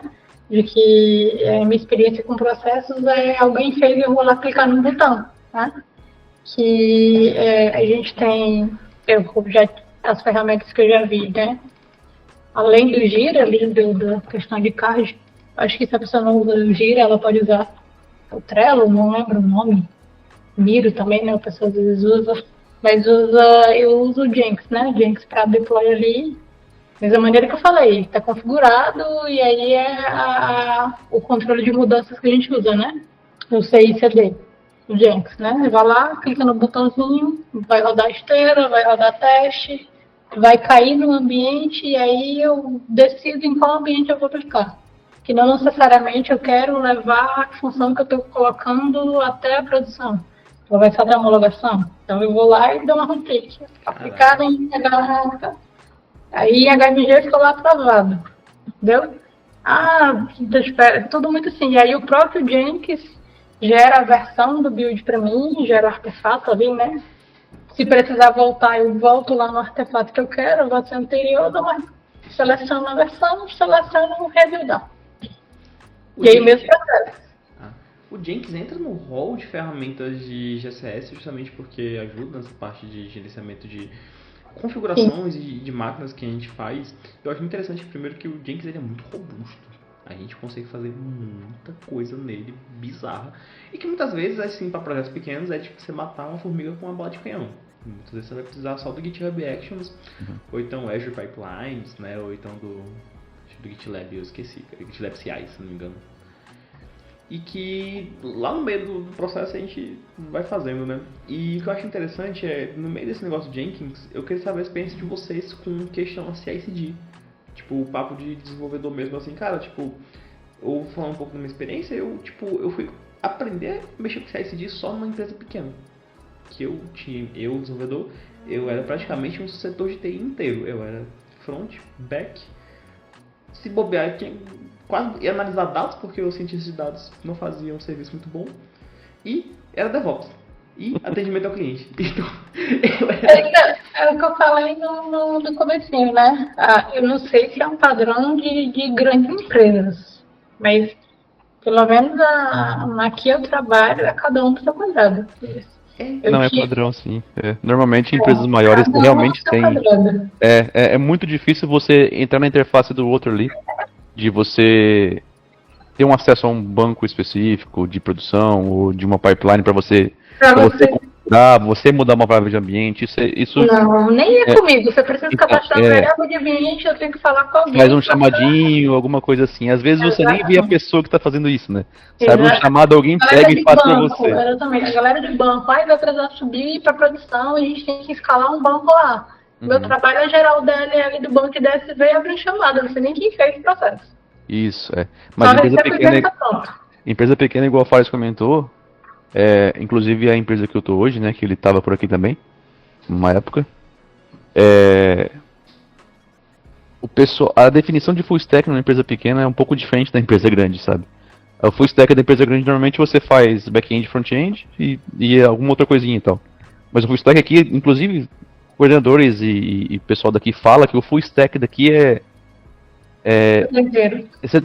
full stack de verdade, assim, sabe? De você saber infra, saber toda a parte de DBA, parte até de ciência de dados, dependendo do sistema que a gente está mexendo aqui. Para vocês terem noção, saindo além da história que eu falei do pipeline, eu tenho acesso ao Kubernetes, né? Eu tenho acesso ao Kubernetes de leitura. Eu consigo abrir o Kubernetes e olhar os logs dos ambientes. Tá? Destruir, não consigo. Outra coisa, Docker. Não fui eu que montei a imagem do Docker. Alguém fez, configurou o pipeline, que toda vez que a gente pega o build, ele atualiza a imagem do Docker. Nunca foi preocupação do time de desenvolvimento fazer isso. Percebe-se o nível que é a separação. Em contrapartida, em uma empresa, em um projeto que eu passei, a empresa simplesmente ela não queria abrir mão, tipo, ok, nós temos um problema de CI/CD aqui, tem muitas máquinas que tem tipo muitas, centenas, que eu estou me referindo, centenas. Não é completamente inviável você pegar uma pessoa e colocar, ok, então vai ficar passando arquivo de uma a uma aqui para ela. Podia contar horas, tranquilo, era inviável você fazer isso. E era um problema claro, mas a empresa não queria gastar R$1 com isso. Não tinha como, ela não. E na verdade até tinha uma ferramenta, mas uma ferramenta em que alguém chegou e falou, não, tá aí, usa isso aí. Já pagou a licença durante aí 2 anos, pode usar. Tá aí, como é que usa? Sei não. Se tu que pagou o negócio não sabe, então foi então que a gente da equipe, que era nós que tinha que ficar passando até não sei que horas, tantas versões de tantas máquinas, e perdia arquivo, foi que a gente começou a desenvolver um sistema por nós mesmos. E é muito bom o sistema hoje, em que ele é maravilhoso, em que ele supre completamente a necessidade ali que a gente tinha na época. E que, perdão, ele tem todo o processo de pipeline de que você conseguia selecionar qual versão você queria, se você queria instalar um serviço específico, se você queria restartar, se você queria fazer isso, era tudo em Linux lá, então você tinha um controle muito bom e que era dividido em várias etapas aquele sistema, em que era uma etapa que era um processo que ficava alguns serviços escritos realmente em Bash, dentro da máquina Linux, e tinha um outro back-end que era feito em Next, eu não lembro, mas era em JavaScript, e também o front também em JavaScript. Ou seja, aquele parte de JavaScript ela só servia para orquestrar, falando que, cara, eu quero tais coisas. E ele passava para a máquina ela ia solicitar para ela mesmo, ia solicitar para o servidor, me traz todos os outros serviços aqui. Ou seja, eu tô falando aqui algo, cara, tem várias ferramentas no mercado em que podia fazer isso daí pra ti muito mais fácil, automático, não tinha trabalho de nada. Mas pra gente que nunca tinha trabalhado com CI/CD, tá fazendo aquilo ali, foi algo fenomenal. Foi algo que a gente antes fazia na mão, demorava horas, criamos um script Python que demorava 1 hora para passar em todas as máquinas, a gente começou a demorar 1 minuto, cara. Passando completo, com backup, com tudo, porque era uma parada assíncrona. E foi muito fenomenal. A gente olhando, cara, pessoas olhando, cara, esse sistema de vocês aí, tem um outro sistema que é pago que faz a mesma coisa. Poxa, peraí. A gente conseguiu chegar ali metade de um sistema pago aquilo foi muito grande pra gente, aquilo foi fenomenal. E só para finalizar, foi muito bom o nome que a gente definiu para o sistema. É um sistema de organização, gerenciamento e retentativa de atualização. Sogra. Caraca. Ei, top demais, velho. Isso daí me lembra de uma coisa. Na mesma experiência que eu tive com o Evander, na última, a gente tem, pelo menos eu tinha, né, um tech lead, que na época que a nossa aplicação ela era on-premise, a gente tinha várias versões dessa mesma aplicação em clientes diferentes. Então, tinha cliente A, B e C, eles podiam estar na mesma versão, podiam estar em versões diferentes, né? Tinha cliente que estava tipo, desatualizado 6 meses, tinha lá, né? E toda vez que tinha um novo cliente, o cara tinha que entrar lá, criar um ambiente, criar tudo. E detalhe, antigamente quando eu cheguei lá, era um sistema de microserviços que, pasmem, era usado por 10 usuários no ápice, então nunca tinha mais do que isso, e tinha 37 containers. Era um negócio colossal, cara. Foi alguém muito empolgado querendo testar as habilidades de microserviços. Mas é que assim, tinha o quê? 3 desenvolvedores e um arquiteto já, sabe? Era. Então, até cai num ponto de quando a GCS atrapalha. Eu acho que, não sei se talvez a decisão de arquitetura e tal pode entrar nesse assunto também, mas decisões de arquitetura exageradas para coisas simples também atrapalham. Acaba ficando uma coisa absurdamente grande, mais complicado do que deveria ser, e se sai a pessoa que teve essa brilhante ideia de fazer aquela arquitetura hexagonal para fazer um CRUD de pessoas que tem 2 tabelas no banco, uma pessoa que entra que fala assim, é só um CRUD, coloca um júnior para tocar isso aqui por enquanto, vai ficar muito difícil dele entender aquele código, dele entender qual foi a ideia por trás daquilo, de entender o que ele pode mexer sem quebrar o resto, onde ele vai injetar aquela dependência, onde ele vai mudar aquele bootstrap de contexto que o cara criou absurdamente gigante, para justamente injetar repositórios para caso a gente queira mudar de MongoDB para MySQL, caso a gente queira mudar de, sei lá, type ORM para outro ORM JavaScript. Coisa que não vai acontecer para um CRUD, entendeu? Essa é uma coisa... Thalita, só um segundinho. Só dando um exemplo desse negócio, era tão doideira essas bad decisions de GCS que o onboarding da galera para poder subir o projeto demorava 2 semanas, cara. De configuração. Você tinha que configurar o Kong, você tinha que ajustar todas as rotas, todos os microserviços e tal. E de lá pra cá, tipo, era brincadeira. Eu e mais 2 devs entramos juntos lá. E, cara, pelejamos pra caramba pra poder subir esse projeto, cara, e tudo mais. Aí chegou uma hora que eu tive um problema no computador, que tive que formatar. Eu tava usando Windows e o PC dos caras não era tão bom assim que eles tinham mandado. Aí eu coloquei o Pop OS e eu tive que rebuildar. Aí eu fiz um script shell que em todos os repositórios Git clonava, buildava. E um onboarding de 2 semanas, ele caiu pra 1 horinha. Naquele sistema de 37 microserviços. Então... Para 10 usuários. Para 10 usuários? É mais microserviço que usuário, né? Não, graças a Deus que o nosso gerente, ele parece que ele pegou um final de semana e ficou com raiva daquilo dali, com o tempo de desenvolvimento que estava dando, e ele pegou, não, vamos mudar isso aqui, essa bagaça aqui. E acabou que ele mudou, e hoje em dia, se não me engano, são 7 containers. 7, 6. E tipo, contando no banco. Mas dependendo da dependência, não vale a pena. A questão que o Ivan estava falando de até onde ajuda, até onde atrapalha, não sei se vai se enquadrar, mas pelo menos um vídeo tive uma conversa com o arquiteto, que a gente estava mexendo em algumas coisas de normalização de banco de dados, né? Aprendendo a mexer em algumas coisas, tudo, e discutindo. E aí ele falou uma coisa que ele falou até mais para justificar para o cliente não estava aceitando a minha decisão técnica, né? Eu tinha criado para contextualizar, eu tinha criado uma tabela que ia guardar os dados e relacionando com outra tabela de 1 para 1. Segundo a normalização, 1 para 1 a gente mescla, né? Só que eu mesclar esses dados implicava mexer em funções de CRUD que já estavam feitas, né? Já estavam feitas, já estavam homologadas, e aí, como essa tabela também tinha prosperidade, como eles iam trabalhar com revisão, que gera novos arquivos, geram novas linhas, eu optei por fazer uma tabela nova. Já pensando nessa história, né? Se vier mudar, tá do jeito que tá. E aí o arquiteto ele falou exatamente o que eu estava falando assim. E quando eu estava falando que é interessante a gente conhecer os princípios, como fazer e tudo, mas também é importante a gente saber que nem tudo a gente consegue aplicar na prática. Como o Fares falou. Aí a arquitetura vai ficar assim, porque é flexível, eu estou falando, se a gente quiser trocar de banco, vai ficar assim, assim, assim. A teoria é lindo, é ótimo, tudo funciona.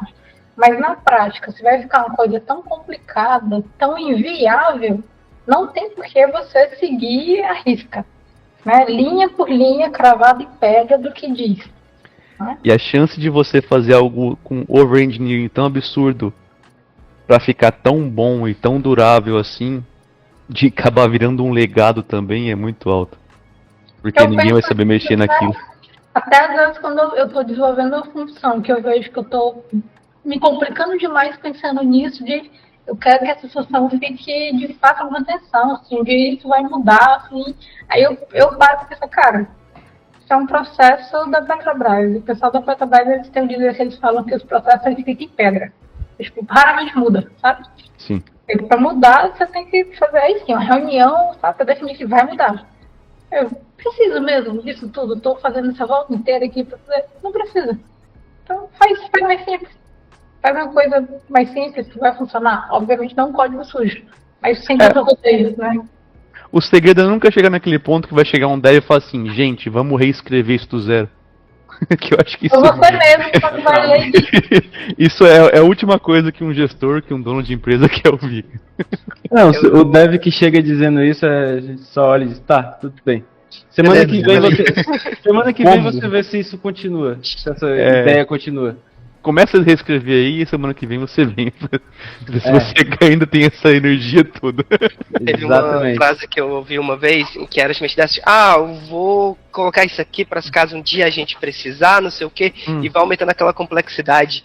E de que é muito boa, foi de um curso justamente de arquitetura limpa que eu estava vendo dele falando, se você tem ali na sua definição que você vai precisar daquilo, beleza, você escreve, mas não fique com o achismo de que você vai, no futuro eu vou precisar daquilo. Se você não precisa hoje, não implemente hoje. Senão você vai aumentar a complexidade sem saber se de fato, quando chegar esse tão sonhado momento, você vai precisar. Chega lá, aí não, de fato o que você tem vai suprir perfeitamente a sua necessidade, nem precisa de algo novo. Esse aí o famoso é o Yagni. E aí no futuro você percebe que não precisa de 10 microserviços e 37 containers. Né? Então... já caiu. Galera, perguntar pra vocês aqui no geral, eu vou perguntar pra Abraão, cara, que acho que aqui é o único que tem cargo de gerente aqui. Queria entender pra você, cara, como é que tipo, o GCS pode ser bom nos processos pra você, que você pode aplicar e tudo mais assim, dentro do seu contexto? Cara, pela minha experiência agora no cargo de gerência, primeira experiência, tocando um projeto que é de um sistema legado, que já está em produção, tem vários problemas, mas vários pontos fortes, entendeu? GCS é o que, tipo, é o que faz a gente conseguir controlar esse caos, sabe? Eu peguei a equipe com muito índice de rotatividade, que aí já é um pouco fora da minha alçada, mas eu tinha que atacar esse problema. Muitas reclamações de release com problema, release com bug, voltando, tá ligado? Então, tipo, foi através da implementação de alguns artefatos que em outros lugares são simples, né?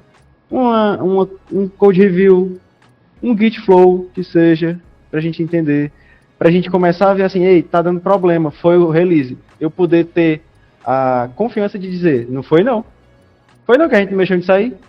Foi outro problema. Aí até a pessoa diz assim, não, é porque esse problema realmente já acontecia. Eu ter, através da implementação desses artefatos, sabe, ter os meios de defender a minha equipe, entende? Tem que ter um arsenal, né, cara, pra poder trabalhar em cima disso, né, cara? Como é? Tem tipo um arsenal de soft skills pra poder lidar com isso também, né, cara? Isso que é complicado, né? Exato. E aí, tipo, só através dessa implementação de pequenos atos de gerenciamento, sabe? o sistema é gigante, ele tem uns 10 anos que foi feito, ou mais, ou menos, não sei, uns 8 anos. Tem documentação de nada. Nada. O deploy é feito na mão. A infra não quer deixar a gente fazer deploy, a gente fazer um CI/CD. Tá, vou documentar o processo de deploy, entendeu? Não, vou documentar o Git Flow para novos integrantes da equipe, entende? Vou fechar as branches para nem que o cara queira fazer de maldade. Então, tipo, aí a gente começa a ter acesso a outras ferramentas e tal. Então é bastante importante, cara. Quando a gente pega, principalmente quando a gente pega um projeto que já está andando, é essencial a gente ter conhecimento sobre essas ferramentas, porque só assim a gente consegue organizar o caos que está o projeto. Eu acho que isso que a Bruno falou, eu caio naquilo que a Carol falou. Que você pode ser o desenvolvedor mais foda, cara. Como foi o Abraão falou aí, fez pequenos artefatos que fizeram a diferença do processo, né? Ele provavelmente para os estagiários, para os júniores dele, esse alguém que está guiando, esse alguém que está ensinando como é o certo, como é o processo que o Ivone falou, que hoje é natural para a gente, mas não é natural para eles, né? O Abraão está sendo essa referência de né, passar o GCS para eles, né? De mostrar para eles como faz, como é a boa prática, até um ponto que vai ser natural. Ainda não é, porque eles não vivenciavam isso, como a gente falou, a questão da vivência, mas na hora vai ser, eles vão fazer tanto, vão repetir tanto, mesmo que eles saiam do projeto, saiam da empresa, eles vão para outra lá e eles vão estar com esse processo já na cabeça, né? Vai ser sim, agora sim, vai fazer parte da rotina, não fazia, mas vai fazer. Eu queria aproveitar o ensejo aqui também para perguntar pro Ivander, cara, se tipo, já iniciou a experiência de GCS e tudo mais, que tipo, quando aquela fez diferença para ti e tudo mais, já que você praticamente foi o líder do nosso time quando estava sendo estagiário e tudo mais, né? Eu queria entender pra você se teve algumas coisas assim que tipo, fez diferença e tudo mais, ou então até mesmo outras experiências que você teve posteriormente e tudo mais. No geral, facilitou, tá? Primeiro, o versionamento de código é uma coisa que a gente já falou, já estressou o suficiente aqui, mas você trabalhar em equipe sem um gerenciamento de versão é um pesadelo, não tem como. Na época que eu trabalhei na Petrobras, tinha, não como dev, né, mas a gente tinha um sistema que chamava EPM, que é Enterprise Project Manager, alguma coisa assim, que a gente tinha que dar checkout no documento, que ia mexer, era um documento em Word, um texto, alguma coisa assim, e dar check-in de volta, para poder deixar aquele documento para outra pessoa alterar. Então até aí tinha um certo nível de GCS, assim, por mais que a gente era usuário do sistema, sabe? E assim, durante nossa experiência junto na API lá que a gente trabalhava, até teve um episódio que eu acho que eu estava lá, que o pessoal estava mexendo os dois ao mesmo tempo no mesmo arquivo, e deu um conflito gigante lá. Lembro disso. Então, e os dois eram júniores assim, que nunca tinha passado por um conflito. E era um arquivo assim que o pessoal mudou tanto que o trabalho dos dois foi pro água abaixo. E assim, daí foi assim, não gente, agora vai ser uma boa lição pra vocês dar uma olhada qual a importância do Git, porque se vocês tivessem subido isso aqui juntos, a versão de um dos dois teria sido apagada e a nossa API também ia pro saco, não ia acontecer nada de bom pra gente. Outra coisa, principalmente a parte de automatização de deploy que a gente tinha, testes também, que a gente tinha cobertura de testes razoavelmente boa.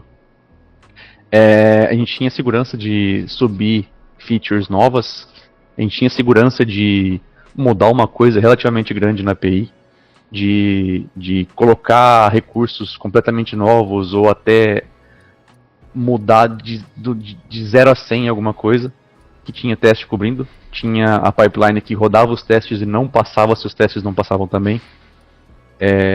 Tinha uma cobertura mínima pra gente fazer também. Tinha um time de DevOps específico para fazer todas as configurações, e eu acho que isso era importante pra gente, mas o GCS lá era muito bem definido. Então, variáveis de ambiente, subia o test definition, a gente usava AWS na época, né?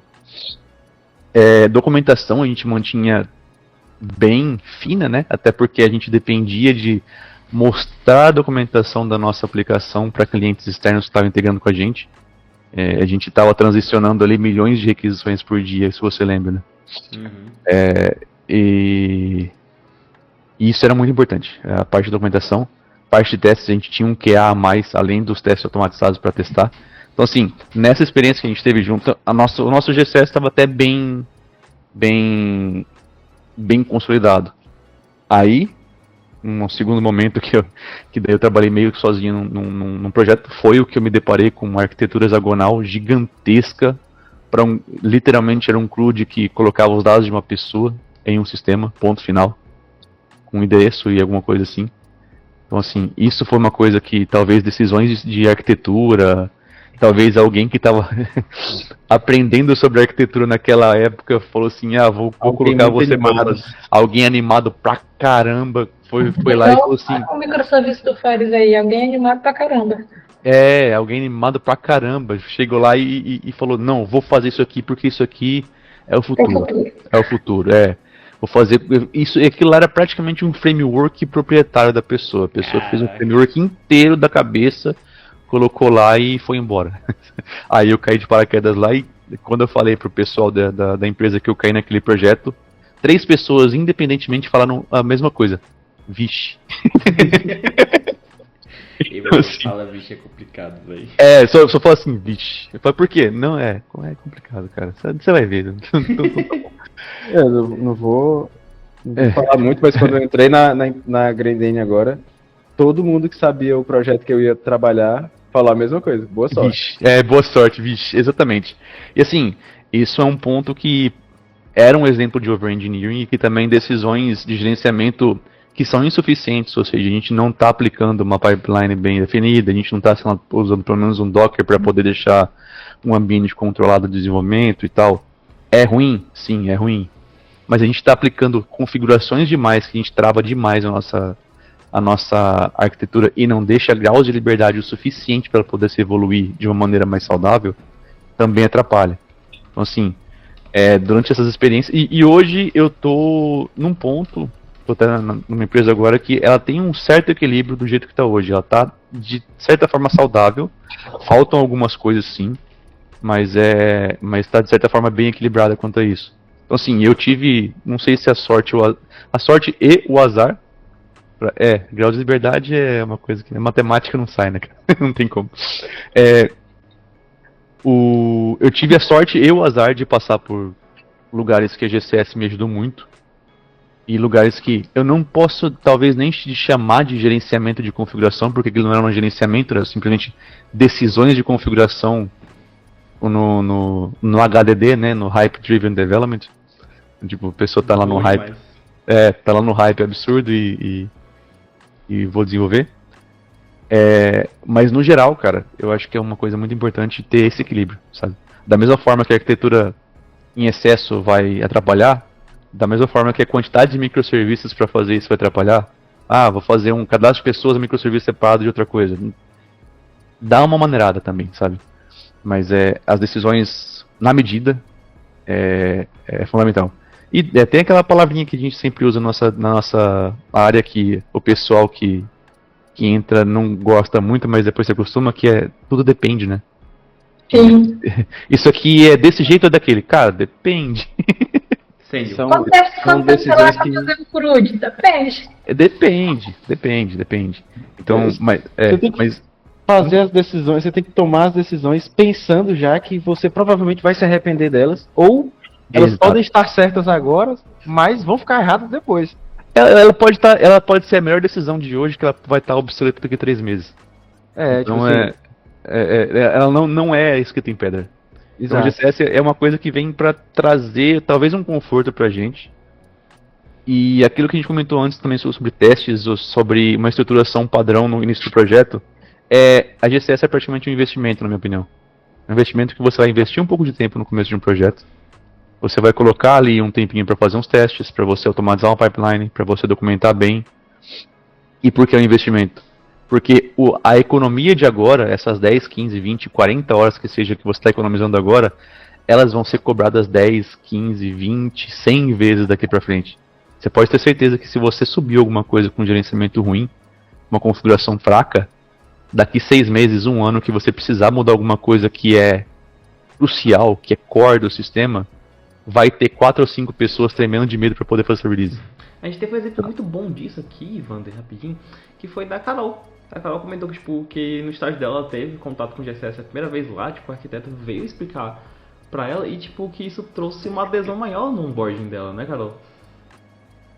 Cara, foi bem diferente, porque, tipo, primeiro a gente teve contato, o meu primeiro contato foi com uma conferência sem GCS de empresa, e essa já era uma software house que tinha tudo, que é DevOps Architect.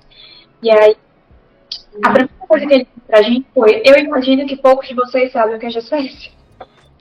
Porque 90% do nosso time de estagiários tinha vindo de empresas que não eram empresas de tecnologia, tinham setores de tecnologia.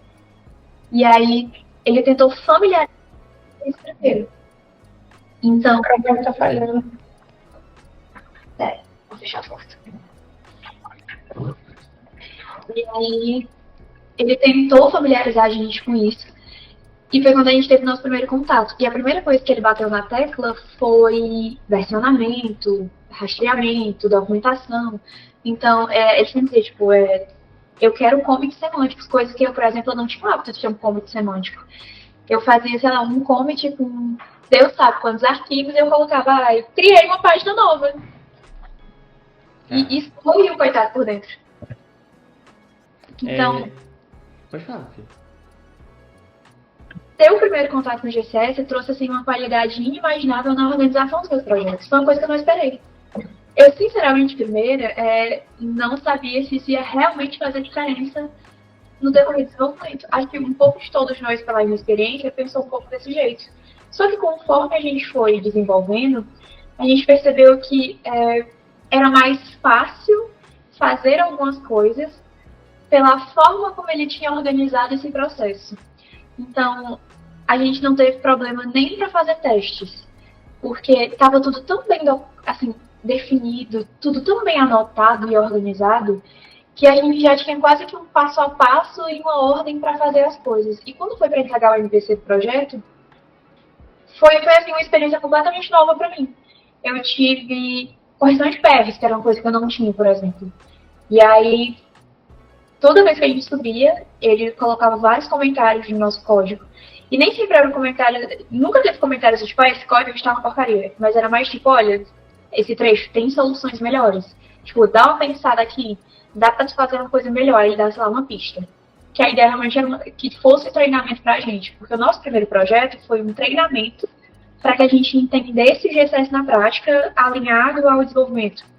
Então, a gente tanto recebeu um projeto treino, para linguagens como HTML, CSS, Angular e o Backnode, que era um projeto de treino para os estagiários, como a gente recebeu todo o suporte para atuar com o GCS de forma completa.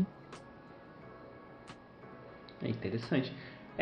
Aproveitando o gancho aqui, para aproveitar, Thalita e Matheus, como é que, tipo assim, a gente que tá no meio termo, assim, né, que no caso a Carol starter mais na área, né, e tipo, Abraão e Wander são mais cabeça, assim, mais em cima. Vocês estão mais na meiuca, assim, tipo, como é que tá, tipo, os processos de GCS pra vocês e, tipo, a importância deles, assim, que, tipo, até então, pelo que a gente falou e tudo mais, dizer um termo aqui, o GCS das ruas, vamos dizer assim, o GCS que realmente a gente consegue aplicar na nossa realidade. Como eu comentei algumas vezes aí, né, da minha experiência, pra mim foi aquele negócio, eu não sei se eu me acostumei, eu sei realmente é o melhor cenário, mas você trabalhar com as coisas bem estruturadas, bem documentadas e bem definidas é muito bom. É muito bom, facilita, como eu falei, facilita a tua vida na questão de se você fez uma besteira, você quer botar um commit, ou te assegurar de alguma coisa, como o Abraão falou. Aí quebrou porque a pipeline quebrou por causa de alguma coisa que você subir. Não, senhor, isso não é comigo, né? Não é problema meu, né? E aí você ter realmente assim, as diretrizes bem definidas, uma boa prática a ser seguida, a configuração do software, realmente ali o conjunto de processos e ferramentas que você consegue utilizar, que foi definido por alguém, por mais que você não tenha participado dessa reunião, né? É uma mão na roda, com esse alçar, né? de não vamos também matar a formiga com a bazuca, né? Tudo ali no seu ideal. De minha parte, assim que eu entrei, a gente estava pegando o projeto de uma empresa terceira. E a empresa terceira, ela não tinha tanto conhecimento. Puxa, Abraão, eu vi agora que você estava com a mão levantada. Desculpa, Carol. Perdão. Não, pode ir falando. Eu falo depois. A gente estava pegando o projeto de uma empresa terceira. E a empresa terceira, a gente acredita que ela não tinha tanta noção do tamanho do projeto que ia ser.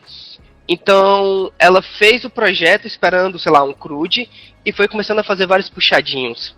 E ela não seguia necessariamente algum padrão, assim, legal.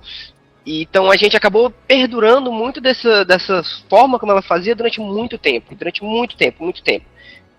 Hoje eu sou o dev mais antigo, desde que eu entrei eu estou no mesmo projeto, né? É um projeto cíclico em que ele vai lançar vários mini projetos com o tempo. A previsão é que a gente lance 15 no final, já tem um monte já. Enfim, não vou entrar em detalhes. E eu sou o mais antigo ali dentro da equipe, diretamente, codando. E a minha visão muito do que eu tenho hoje, cara, é engraçado em que já a preocupação não é nem mais de mim. É mais de as outras pessoas que vão vir. Porque todas as pessoas que estão lá acabam sendo mais novas do que eu na equipe. E de certos pontos eu acabei me tornando aquele cara que é a referência. Fala com o Matheus, que o Matheus sabe como é que aquele código funciona. É a documentação viva. A documentação viva. E justamente para tentar evitar que isso se perdure durante muito tempo, que o projeto não dependa de mim, minha preocupação muito mais é de hoje, tá, ok, eu tô fazendo isso daqui. O cara que entrou, tá com pouco tempo, ele vai conseguir ler isso? Eu tenho uma documentação clara que quando ele chegar, ele vai conseguir entender. Então, minha preocupação já vai funcionar muito mais com as pessoas que já estão há menos tempo. Eu vou criar uma documentação aqui de como é que funciona esse fluxo. Eu já não cuido mais da parte de sustentação, mas eles me chamam bastante devido aos projetos anteriores que já finalizou. Então, sempre que tem alguma coisa de sustentação, eu tento criar alguma documentaçãozinha também para eles. Assim, aquilo outro. Isso aqui já tem documentação, olha em tal canto, já tem lá. Então, minha preocupação já é mais de deixar um processo bem definido para as outras pessoas que já estão vindo no projeto. Pode ser hoje é 10/7, pode ser que amanhã 11 eu receba uma proposta e saia, valeu, tamo junto. Esse legado que eu vou estar deixando vai estar sendo um legado bom, em que as pessoas que vão querer seguir esse processo que eu estou deixando, esse padrão, essas normas que a gente está construindo, que eu construí nos últimos entre aspas, né, que foi construído nos últimos anos. Então, minha preocupação acaba sendo dessa, de que não tinha um processo definido. Ao longo dos anos, a gente foi definindo aquilo, tanto para facilitar a nossa vida, e hoje eu já tenho muito da visão de que isso que eu estou fazendo, as outras pessoas, elas estão vendo de uma forma positiva também? Elas conseguem construir, conseguem melhorar, conseguem seguir isso que eu estou fazendo também?